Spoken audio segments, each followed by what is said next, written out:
Hoy puede ser un gran día, con Juan Muñoz Reja. Hoy puede ser un gran día, plantéatelo así. Aprovechar lo que pase de largo depende en parte de ti. Dale el día libre a la experiencia. A principios del siglo XVII, un joven holandés de la localidad de Leiden asombraba al mundo con sus lienzos bíblicos, sus autorretratos y sus grabados sobre la iconografía clásica. Seguramente, ni él mismo imaginó que siglos después los estudiosos e historiadores le considerarían como uno de los genios del barroco, que sus obras se expondrían en los mejores museos del mundo y estarían valoradas en millones de euros. Este joven, llamado Rembrandt, afirmaba en uno de sus manuscritos que el pintor sigue la línea y el color, pero su fin es la poesía. Por eso hoy nos visita un poeta que pinta, ilustre personaje pacense que nos va a convencer de que hoy puede ser un gran día. Francisco Pedraja, buenos días, ¿qué tal? Buenos días, muy bien, gracias. Oye, ¿cuándo nace tu pasión por la pintura? Bueno, yo me recuerdo siempre dibujando, pintando de niño muy pequeño, con 6 o 7 años o antes. Incluso recuerdo en 1936, septiembre, tenía 8 años, y estudiaba en el Colegio de la Paloma, en la Dehesa de la Villa, en Madrid.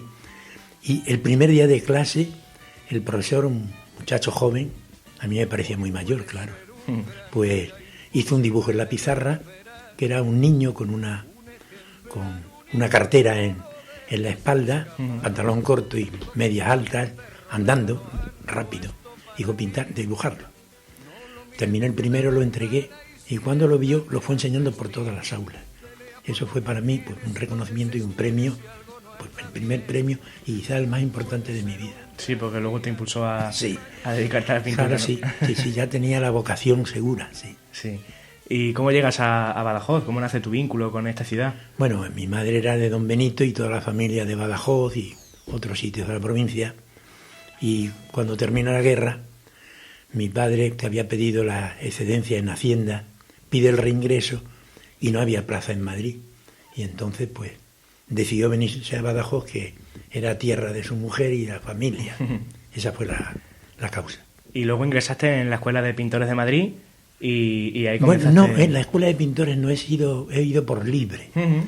Lo que pasa es que estudié arquitectura y entonces había que estudiar dibujo, un dibujo de estatua muy duro, muy fuerte, sí.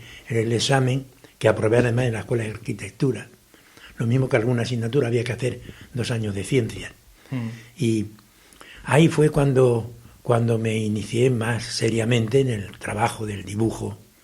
Y luego después tuve 2 profesores muy buenos, que fue un tío abuelo mío, José Alcoba Moraleda, que era catedrático de dibujo del Instituto de Badajoz, el único que había en Badajoz. Y anteriormente un vecino, que era el director artístico, un gran pintor, que era director artístico de la fábrica de tapices de Madrid, Álvarez. Y ese me enseñó muchísimo en un verano. Y luego después, pues mi tío, durante los años que vivimos aquí juntos, pues aprendí mucho con él. En tu primera etapa tiene mucho protagonismo la pintura paisajística, que por aquella época pues era un concepto olvidado y supuso una revolución. ¿Por qué ese interés por este tipo de pintura, ¿no? Bueno, el paisaje siempre me interesó, quizás porque vivía en un sitio paisajístico como era la Dehesa de la Villa. Al fondo teníamos la Sierra de Guadarrama, una maravilla. Sí. Además nos gustaba mucho a la familia ir. Era una época en que el naturismo se había iniciado en España. Íbamos a la sierra, al Escorial, a la silla de Felipe II, me acuerdo, a sentarnos allí y ver el Escorial desde lejos. Y entonces el paisaje siempre me ha interesado, me he encontrado cómodo viviéndolo y luego sintiéndolo y pintándolo, claro. Que es sentirlo. Si te pregunto por las mujeres negras, ¿qué me contestas? Bueno, las mujeres negras me ha interesado el mestizaje. Cuando he estudiado, me parece que la labor que hicieron los españoles y los portugueses, cosa que no hicieron los ingleses, fue pues el mestizaje con los sitios, con las personas, con las mujeres. Bueno, y con los hombres, porque también hubo españolas que se unieron a indios en América. No es una cosa exclusiva de hombre español y mujer india. Sí. Además, con una cosa característica que no se suele decir.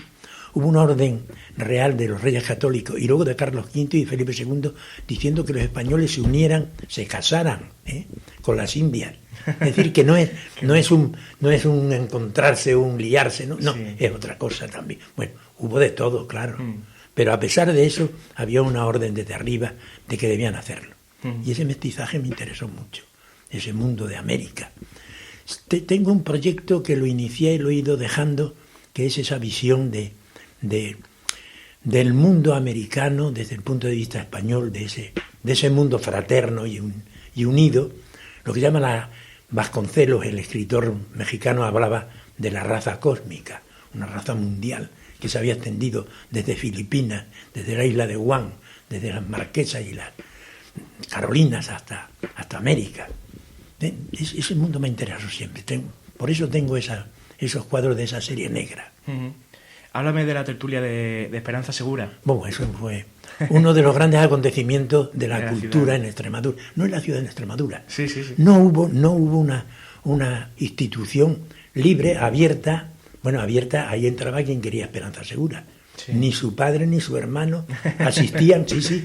Don Enrique Segura padre, Enrique Segura Otaño, ni Enrique Segura Covarsí, su hermano, formaban parte de la tertulia. La tertulia nos iba escogiendo ella diciendo, tú cuando quieras ve a la tertulia.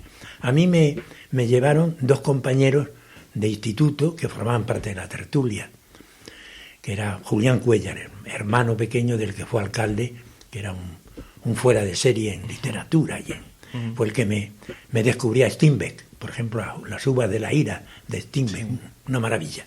Y aquella tertulia era una tertulia abierta, libre, donde se hablaba de todo, incluso de política, y de una política abierta, democrática, contraria realmente al momento aquel, que era la época de Franco. No tuvimos problemas porque uno de los tertulianos era el fiscal jefe de aquí. Y entonces pues teníamos una protección oficial, claro, porque él era más avanzado que cualquiera de nosotros. Era una persona magnífica, un musicólogo, sí. Luego estaba también Pacheco y Lencero, los dos grandes poetas, sobre todo Pacheco para mí ha sido el mejor poeta. Y había una mujer también, Eladia Morillo Velarde, poetisa, que era la mujer de Hugo Emilio Pedemonte, un poeta uruguayo. Vive todavía en Sevilla, era maestra, bueno, es maestra jubilada, y vive todavía. De aquella tertulia quedamos tres. De aquella primera tertulia, Sí, luego la tertulia se extendió más años. Sí. Pero yo hablo de la tertulia de 1951 al 57 que me casé. Y entonces eran los sábados, y los sábados pues me dediqué a salir al cine y de paseo con mi mujer, como era natural, ¿no? No me iba a ir a la tertulia y dejarla sola, a la pobre en casa, no, claro. Y había también Juan Antonio Cansino Riobó, que fue senador del PSOE y presidente de la Real Sociedad Económica Amigo del País. También estaba Poblador, el escritor, Juan José Poblador. En aquella época le dieron el gran premio nacional de literatura, de novela, Elisenda de Moncada, que estaba radicado en Barcelona. Luego hizo Canal, otra novela, y no sé qué habrá pasado con sus sucesivas novelas. Sé que ha seguido escribiendo, tengo relación con él, vive en la costa malagueña. La costa malagueña, no sé ahora en qué pueblo, cerca de Chiclana de la frontera. Francisco, ¿cree que tendríamos que recuperar este tipo de actividades, de tertulias, ¿no? Que quizás se echan de falta ahora? Sí. No, se echa de menos. Yo creo que una tertulia es algo que enriquece a todos. Y una tertulia de verdad, donde no haya dirigismo, sino que se llegue con plena libertad cada uno. Primo inter pares, aquí estamos en una mesa redonda, como el rey Arturo. Claro, dicen la tabla redonda, no es la mesa, porque es de table en francés. Sí. Pues una cosa parecida. Solamente primus inter pares, el primero entre varios iguales, todos iguales. Creo que hay que recuperarla para recuperar la memoria. Es decir, yo puedo hablar de cosas que la mayoría de la gente joven o menos joven no conoce. Y eso hay que actualizarlo, hay que visualizarlo incluso de una manera que quizás se sabría aquí en la facultad de comunicación, imagen, sonido, etcétera. Pienso que eso hay que recuperarlo, sí. te casas con Aurora Chaparro y viajas a Francia, donde recibes la influencia directa de la Escuela de París y las vanguardias del siglo XX. Esto supone un punto de inflexión en tu carrera, ¿no? Fue muy importante. Fue un verano en el que pasamos el verano casi entero en Francia. En Burdeos, en Tours, en Aviñón, en muchísimos sitios y en París sobre todo. Y fue el descubrimiento directo de muchas de las opciones que había de los postimpresionistas, Cézanne, Van Gogh, Gauguin, Picasso, el Picasso de todas las épocas, hasta entonces, claro. Y yo conocía por exposiciones que había habido en Madrid muy interesantes, como eran las últimas tendencias de la pintura francesa, con Daumier o tal, sí, pero y italianos también, y luego por el estudio en libros y en imágenes, pero verlos directamente en esa cantidad fue una especie de volcán efervescente que te lanza hacia el futuro, sí. Además que tu pintura comienza a ser muy, muy luminosa, muy alegre, ¿no? Como tipos muy joviales. Sí, yo soy una persona optimista, alegre, que veo el futuro con gran alegría, con gran futuro, vamos a poner. Uh-huh. Y entonces creo que mi pintura demuestra esa forma de entender la vida, de vivirla, el color como una especie de poesía no de la rima, sino del sentimiento y del pensamiento de una poesía. Yo me has preguntado al principio, o has dicho, poesía, pintura poética, sí. Y eso lo dije yo en alguna entrevista que me hicieron antiguamente. Uh-huh. Me preguntó cómo entiende la pintura y digo, para mí es poesía del color, poesía de la forma, sí. Uh-huh. Después de esta etapa llegan obras como La ciudad crece, Cementerio de coches o El tranvía, que son una clara denuncia social, ¿no? Hacia el Madrid que crecía en aquella época. ¿Te desmarcas del resto de pintores de la Escuela de Madrid con este tipo de pintura? ¿O? No, yo creo que está englobada dentro de la tendencia de la Escuela de Madrid. La Escuela de Madrid es la escuela que también se ha llamado de Vallecas. Es una pintura que vive de los suburbios, de esa cuando la ciudad pierde su nombre, que hay una novela, no recuerdo ahora de quién, que es muy interesante. Todos esos suburbios a gente marginada, que para mí tiene gran importancia el poder saber y seguir viviendo en medio de unas circunstancias adversas totalmente. Entonces, yo casi no pinto personajes, pero pinto aquellos ambientes donde sufren, padecen y tienen esperanza los personajes. Hay una que es unas cabañas, ¿no? Sí. Y luego después hay unos árboles en floración, la primavera, la esperanza de un futuro mejor. Y luego hay un cartel de propaganda que dice beba vermú cinzano o tal. Ese contrasentido de la gente que se dedicaba a beber el vermú cinzano mientras otros estaban marginados y olvidados. Sí. Sí. Te invitaron a realizar una exposición colectiva en diversas salas europeas y tú lo rechazaste. Cuéntame esto. Bueno, un poco. sí, lo rechacé por una razón. Fue quien primero me conocí aquí en Badajoz porque vino a Guadalupe a hacer una fotografía. Es un fotógrafo francés célebre en el momento aquel de fama europea, Racard, Albert Racard. Y Racard tenía una sala de exposiciones, lo mismo que la sala de exposiciones donde se inicia el impresionismo, es una sala de exposición de un fotógrafo Nadar. Y entonces me dice, ¿por qué no haces vio mis obras, le interesó? Cuando quieras tienes mi sala de exposición a tu disposición. Sí. La sala Toyson, ¿no? No, esa no, esa era otra. Esta era en París. Esta era en París. Sí. Y entonces había que tener dinero para pagar unas cantidades fuertes. El viaje era caro. Él no me cobraba nada, pero todo lo demás costaba. Era difícil sacar cuadros de España. No era fácil. Y entonces eso me hizo imposible, o casi imposible, lanzarme a ir a París en aquel momento. Luego sí, yo puse la primera exposición que hago no es en Toisón, ni en Badajoz siquiera. Me habían dado en 2 exposiciones bienales para las Bienales Hispanoamericanas de Madrid y de La Habana, me habían seleccionado en la primera y en la segunda me dieron el primer premio. Me llevaron el cuadro a La Habana. Y entonces, con el periódico donde venía la noticia, el periódico Hoy, fui a Madrid a una galería que se llamaba Galería Altamira, enfrente del Ateneo. Y sin más ni menos, pues cuando lo vio el director artístico, Rafael del Zarco, me dijo, ¿cuándo quieres hacer la exposición? Llegué a casa, estaba estudiando entonces Derecho en Madrid, porque dejé Arquitectura al segundo año. Sí. Y mi padre me dijo, tienes que estudiar una carrera seria. Eso de dedicarse al arte era ser un bohemio, ser a lo mejor un sinvergüenza, un tal cual. Sí, sí. Y yo quería seguir pintando y me dijo, bueno, tú sigue pintando y haz lo que quieras, pero haz la carrera de Derecho. Y estudiaba tercero de Derecho cuando en Navidades, después de contratar la sala, llegué a casa y dije, tengo una sala que voy a hacer una exposición. Tú estás loco, ¿cómo te has lanzado a eso y tal? La hice. Salió bien, gané dinero. Y ya mi padre, cuando vio que se podía ganar dinero con la pintura, ya lo vio bien, cosa muy difícil, pues le pareció un poco mejor la cosa. No es que se impusiese. Siempre tenía mi padre y mi madre igual un sentido abierto, democrático.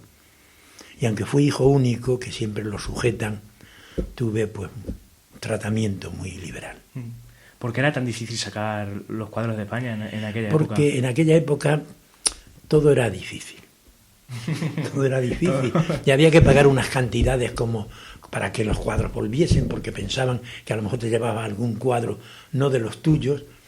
Se hacían enredos, por ejemplo. Yo conozco pues cuadros que llevaron a Buenos Aires, un pintor de un cuadro antiguo que pintaba encima otro, lo sacaba como cuadro moderno, y luego cuando llegaba a Buenos Aires lo limpiaban y vendían el cuadro que era de Sorolla o era de no sé, de Zurbarán, de cualquiera, gran pintor. Entonces era muy difícil, sí. Ahora las cosas son más posibles.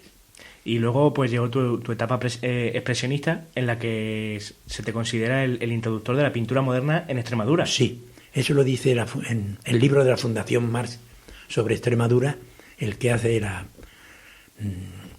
parte de arte, dice con esas palabras, Francisco Pedraja, introductor de la pintura moderna en Extremadura. Sí. Y así fue además. Recibida muy mal, porque entonces triunfaba pues Eugenio Hermoso, Covarsí y otros pintores dentro de lo que se llama el regionalismo, magníficos, estupendos, pero fueron contrarios a mí. Es decir, Covarsí, por ejemplo, dijo que eran tonterías de muchacho que empieza lo que yo hacía. Hermoso, que me visitó la exposición esa de Toisón que tú has citado, también me miraba con malos ojos, ¿no? ¿Conociste a Adelard de Covarsí en persona, supongo? Sí, lo conocí en persona, pero muy poco. Cuando me dan el premio en la primera Bienal, que eran unos molinos llameantes y que la gente se escandalizó, menos la tertulia Esperanza Segura, que es cuando me dicen, tienes que ir a la tertulia, cuando ven aquella pintura, sí. Y entonces, pues Covarsí dijo esa frase de tontería, muchacho que empieza. Y pasó un tiempo, estando en el Museo de Bellas Artes, un museo que había en los bajos de la Diputación Provincial, él había pintado un cuadro grande, que era el cobro, el cobrar la pieza cazada y tal, un cuadro magnífico, que me encantaba. Y estaba él contemplando su cuadro, que lo había puesto allí como una especie de primicia para que lo viese la gente. Y entonces me preguntó, ¿usted es Pedraja? Digo, sí. Digo, bueno, es que he visto sus cosas y bueno, tienen interés. Pero tiene usted que seguir dibujando y tal. Me dio unos consejos. Dice, porque por ejemplo hay pintores como Zuluaga, como tal y cual, que han salido de la norma, ¿no?, que se lleva en el momento, pero luego han apretado fuerte con el mundo clásico y tal. Bueno, yo seguí haciendo lo que me dio la gana. Sí, realmente. Era lo suyo, ¿no? En 1971 entras en la Real Sociedad Económica de Amigos del País. Bueno, no, en la sociedad entré antes. Ah, antes. Mucho antes, sí. Lo que pasa es que en esa época fui de la directiva. ¿Y qué actividades realizaste al cargo de este organismo, no? Bueno, hicimos muchas cosas. Entonces yo era vicepresidente. El presidente era Juan Antonio Cansino, que ya he citado antes como senador del PSOE, que era una persona muy abierta, muy lejana a la dictadura que puede haber dentro de un partido, que tú tienes que pensar. No, él era socialista, pero a su aire. Sí. Socialista a su aire, sí. Tan a su aire que fue célebre en el Senado porque llegaba con un capote portugués, ese era lentejano, y eso llamó la atención, salió en los periódicos de Madrid, un senador que iba vestido de portugués y tal. Sí, muy bien. Y se hicieron muchas cosas. Por ejemplo, se hicieron cursos universitarios en los que vino, pues, por ejemplo, Blain Entralgo, vino Chueca Goitia, vino lo mejor que había, el gran de Cobian, el gran investigador de la alimentación y de las células y tal. Es decir, tuvimos 6 o 7 cursos muy importantes. Y luego el Bravo Murillo, que fue una especie de seminario de economía regional en el que vinieron mucha gente importante. El primer director, además, fue Juan Velarde Fuertes, que es una notabilidad mundial en el mundo de la economía. Todavía sigue escribiendo en el ABC. Hoy viene un artículo en ABC de él, muy, muy bonito, muy bien. Es un gran amigo desde entonces. Lo que más me gusta de tus cuadros, de tu obra, es el intimismo que se refleja en ellos, ¿no? ¿Cuánto de poesía hay en la pintura? Bueno, es que me gustan los rincones esos perdidos que hay en los sitios, ese cortijo olvidado que está casi en ruina, y ver cómo la vida que ha transcurrido dentro de ese mundo, esos árboles, ese rincón, y además verlo diferentes horas del día o a diferentes momentos del año, como puede ser, no las 4 estaciones solas. Ahora estoy pintando, por ejemplo, un cuadro que es un nocturno de salida de luna roja en un rastrojo, y entonces el rastrojo está encendido en amarillos, en violetas, en rojizos de todos los matices. Es un cuadro que estoy muy ilusionado con él, y que está completando una serie donde hay, pues, el otoño, un rincón también de higueras, cuando están cambiando ya las hojas, amarillas, naranjas, rojas, y una maravilla de color. Sí. Estoy ahora con ello, que es el mundo de la Sierra de Alor, cerca de Olivenza, San Jorge de Alor, una sierra preciosa de olivos centenarios, donde tenemos un pequeño cortijo al pie de la sierra, un rincón de esos para olvidar la ciudad. La rutina, ¿no? Sí, además tienes un estudio de pintura allí, ¿no? En la Sierra de Alor. Estudiaste música y has impartido conferencias sobre música y pintura. Ah, sí. ¿Existe también esa relación implícita entre estas dos disciplinas, ¿no? Totalmente, sí. Bueno, tengo una pequeña publicación que es un análisis comparativo entre dos formas de expresarse música y pintura, por ejemplo, el impresionismo francés y el impresionismo de Debussy o de Ravel. Y luego también una comparación entre Picasso y Stravinsky. Esta mañana he estado viendo un montón que tengo es una publicación muy corta, de 14 páginas o tal. Yo siempre he sido corto en esas cuestiones. Creo que si una cosa es breve, por lo menos tiene buena en su brevedad, aunque luego sea mala en su conjunto. Pero si es buena, es mejor que sea breve. ¿Sí? Porque es cuando se lee, se estudia. Esos mamotretos grandes, y tú como universitario lo sabes de sobra, no hay quien le meta el diente. Y llega uno a leer y a leer, a ver, ¿dónde está lo importante, lo que me interesa? Sí. En la década de los 80 llegas al Museo de Bellas Artes de Badajoz como director, cargo que desempeñas durante 15 años, ¿no? 15 años, por lo menos. Sí, 15 años. ¿Qué anécdotas o curiosidades pueden sucederle a un director de museo? Bueno, la anécdota es diaria, porque yo me dediqué a que el museo fuese abierto de verdad. Y entonces yo enseñaba, por ejemplo, el museo a los niños de 8 años, de 7 años, de los colegios, cosa que no se suele hacer, porque el director se cree que está por encima de las nubes, y claro, ¿cómo va a descender a enseñar el museo a unos niños? Y es una delicia participar con los niños que te hacen preguntas. Casi siempre preguntan, ¿cuánto vale esto? Para ellos lo importante era lo que valía un cuadro. ¿Y cuánto se tarda en hacerlo? ¿Y cuánto? Todas esas cosas. Luego hice cosas allí con magisterio, que era la pintura, la música y la poesía delante de los cuadros. Y tengo hecho unos vídeos. Bueno, entonces no era el vídeo como ahora, pero sí, era en cinta, y luego pasaba vídeo, a un DVD lo tengo pasado, en donde estuvieron pues Pacheco, Lencero y pintores, como por ejemplo pues Vaquero, Poblador, y luego músico, estuvo como recitativo delante de los cuadros de los pintores costumbristas o regionalistas, Hermoso y Covarsí, pues un poeta que declamaba magníficamente a Chamizo. Y luego un músico, profesor de música con acordeón, que tocaba aires extremeños. Entonces yo hablaba de la pintura regionalista, el otro de poesía de Chamizo y el otro música. Y entonces tengo las fotos con los alumnos y unas grabaciones de eso. Son documentos únicos porque de eso hace 30 y algo de años, sí.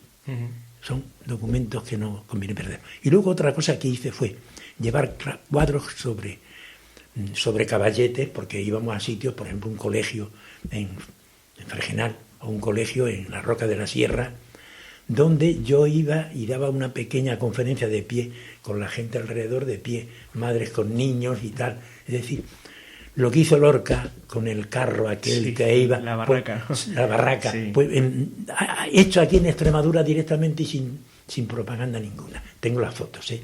Sí, la foto se ve. Fue un momento... Hubo veranos que fuimos a 14 o 15 pueblos. Que con el calor que hacía y tal, y coger el coche y ir y... No es pero es que lo gratificante que es ver a la gente, la gente del pueblo normal, que vaya a ver los cuadros y que se interese. Sí. Una maravilla. ¿Cree que la cultura debe ser accesible para todos, no? Yo creo que sí. La cultura, si no es para todos, no es para nadie. Ahora, la cultura tiene que ser, ¿cómo diría? Tiene varios niveles. Es decir, si no hay quien tenga unos conocimientos, unas capacidades y una capacidad de expresión, de relación tal, pues la cultura no llega a las otras personas que debe llegar. Es decir, hay un elitismo, con perdón de la palabra, que es la preparación que tiene que llevar gente, que es la que debe difundirla. Y hacer posible que los demás también la participen. La pena es que la cultura generalmente le importa un pito a la gente. Sí, porque si vemos, cuando hay una conferencia, cuando hay un concierto, ¿cuántos van? Pues, no, nadie, la verdad, la pena, es una pena. Pero siempre ha sido, cuidado, no es de ahora. Ahora va más gente porque hay más cosas. Ahora es raro que no haya un día donde hay 4 cosas en Badajoz. Sí, verdad. Donde hay que decidir y entonces se decide no ir a ninguna.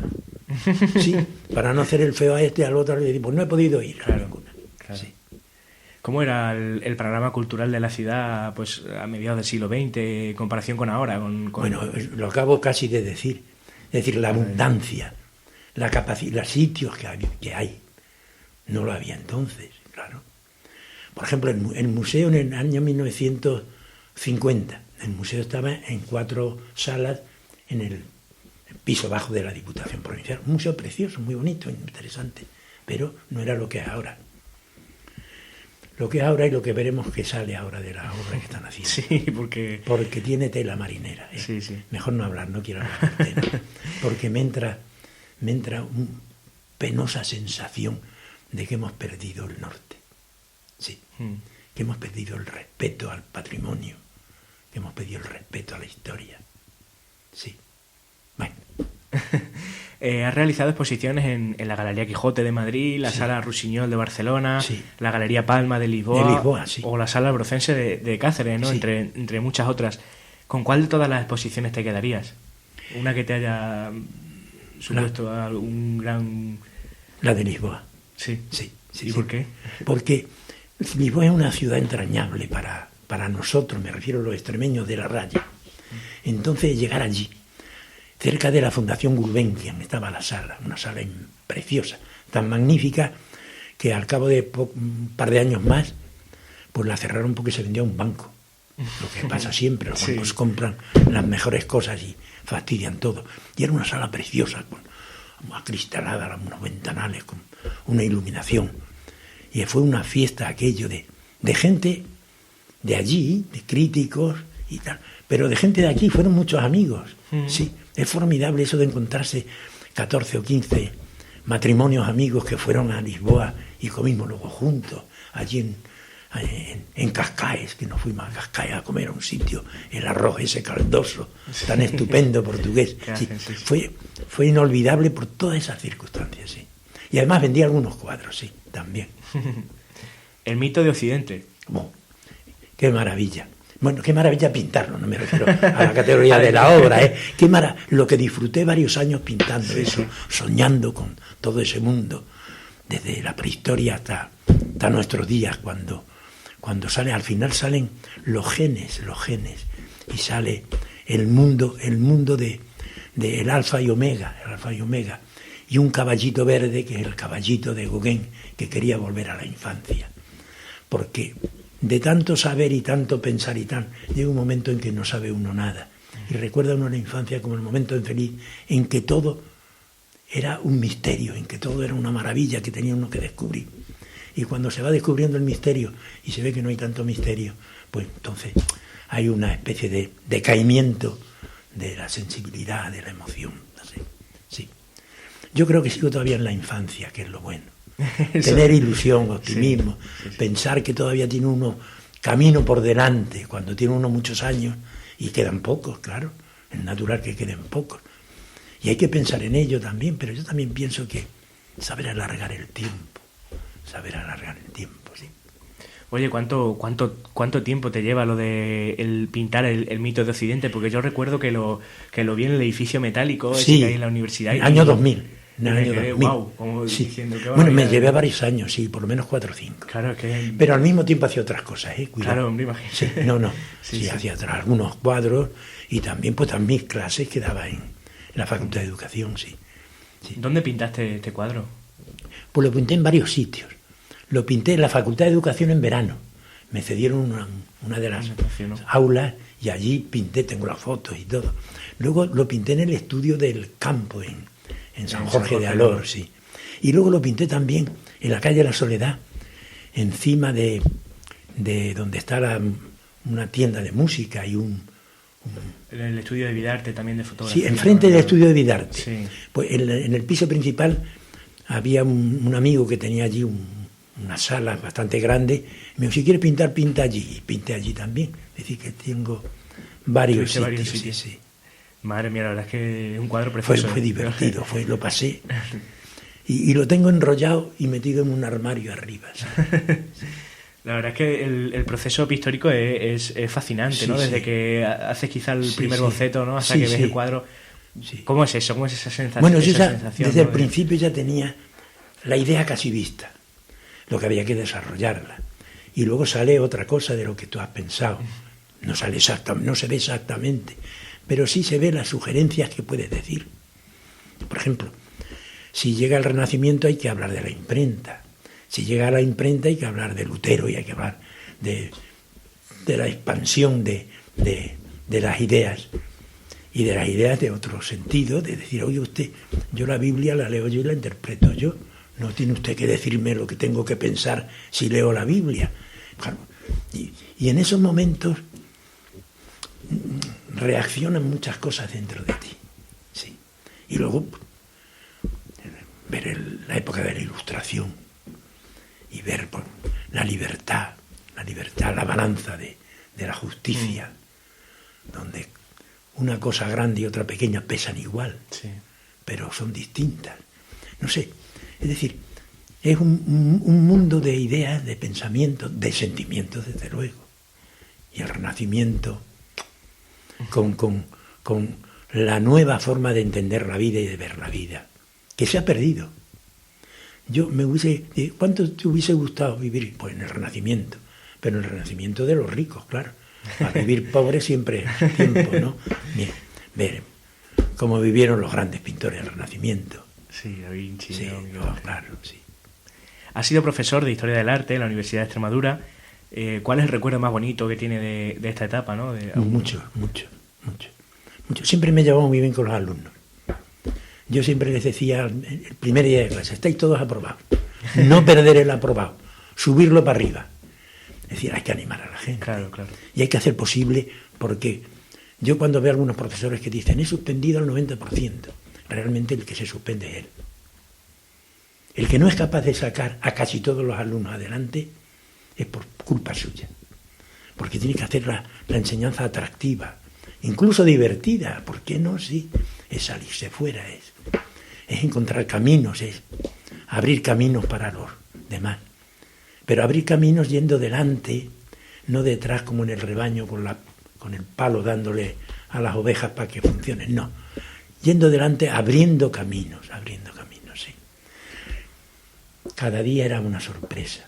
Y luego, como llevé a clase a Pacheco y a Antonio Zoido, a Lencero, y a tantos y a tantos, a a Martínez Giraldo, el escultor, a los grandes dramaturgos nuestros, Miguel Murillo, y los otros. Pues creo que esos eran los momentos más bonitos, ver que la gente, cuando se hablaba de esto, estaban allí con ellos. Y se les podía tocar y ver, no eran de otro mundo, eran del mismo mundo, sí. Un aprendizaje instrumental, un aprendizaje práctico, ¿no? Recientemente has recibido la medalla de Extremadura. Sí. Se podría decir que es un reconocimiento a toda una vida, ¿no? Pues sí. Sí, lo ponen, me dieron una placa y la placa pone eso, sí. Ah, sí. Sí, poco más o menos, sí, dice, en reconocimiento a su compromiso y generosidad con Extremadura. Y a su ejemplo de humanismo, de humanidad, en su obra y en la docencia. Uh-huh. Es decir, un reconocimiento, sí, pues de trabajar mucho tiempo, muchos años, que lleva uno a la espalda, pues con la ilusión de hacer mejor el entorno, de hacer mejor Extremadura y España, Extremadura y España, y Portugal, la frontera. La frontera, la raya. Yo tengo gran cariño a ese mundo.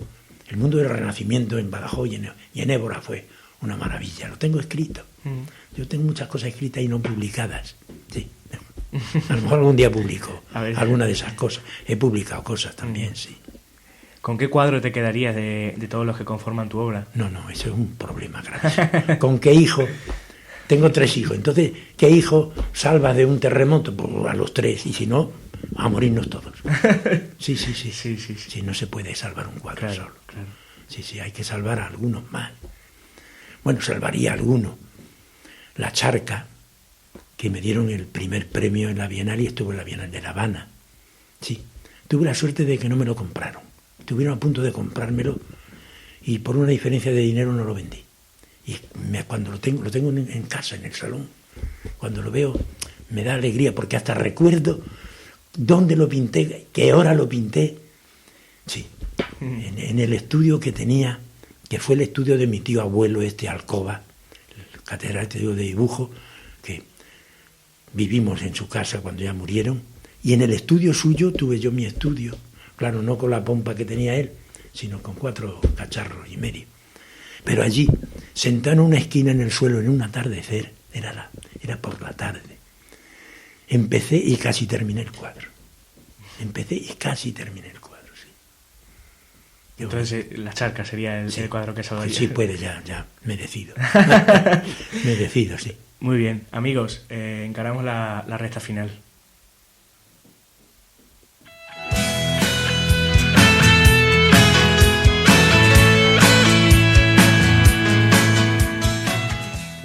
Francisco, te hago unas preguntitas cortas. Sí, muy bien. ¿Una película? Una película. Sí. Solo ante el peligro. ¿Una canción? Una canción. Pues La Violetera. ¿Una novela? Una novela. Las uvas de la ira de Steinbeck. ¿Un lugar? Badajoz. ¿Un color? El rojo. ¿Un momento del día? El atardecer. ¿Un recuerdo? Cuando conocí a mi mujer. ¿Un plato de comida favorito? El gazpacho. ¿Y un motivo para demostrarle a nuestros oyentes que hoy puede ser un gran día? Hombre, ha sido un día de sol magnífico. Estamos aquí arriba de la Alcazaba, que tiene una vista debajo que es una maravilla. Contemplando desde aquí se ve como un cuadro de Covarsí que se titula Atalayando, que hay 2 niñas mirando el horizonte a Portugal en un atardecer de esos tonos rojos, naranja, amarillo. Un día como ese. Siendo un niño estupendo, viendo el futuro. Muy bien. Francisco, ¿algo que quieras añadir? No, nada, muchas gracias porque esto ha sido una delicia.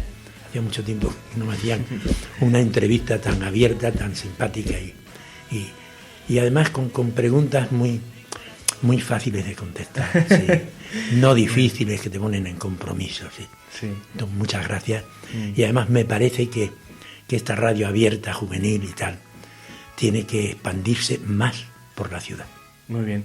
Muchas gracias. Ha sido un placer conversar contigo y tener en el estudio a una persona de 80 años, pero que piensa como un joven, ¿no? Que tiene la misma ilusión de un joven de 80 años. Sí, sí. Pues amigos, esto ha sido todo. Muchas gracias por estar al otro lado de las ondas. Samuel Hernández estuvo a la producción y la realización. El que les habló, Juan Muñoz Reja. Muchas gracias y adiós. Mi muñeco vudú se perdió en la tormenta, con 1000 alfileres clavados en mi corazón en venta, que nadie viene a comprarlo. Hoy puede ser un gran día con Juan Muñoz Reja. Dicen que se revienta